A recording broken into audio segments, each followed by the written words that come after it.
ต้องทำคู่ขนานกับสัญญาและก็โฉนดคือสัญญาจำนอง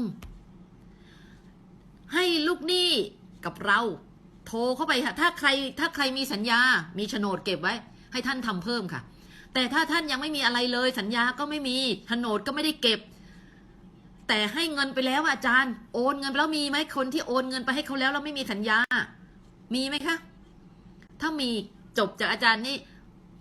ไปที่บ้านเขาเลยถ้าเขาไม่มาเราก็ไปที่บ้านเขาเลยให้เขาเซ็นสัญญากู้กับเรามีหลักฐานชัดเจนมีผู้กู้มีผู้ให้กู้มีพยานมีผู้ค้ำแล้วเก็บโฉนดไว้แล้วพาลูกหนี้ไปทำสัญญาจำนองที่ดินค่ะเอาโฉนดตัวนั้นกับสัญญานะไปทำสัญญาจำนองที่ดิน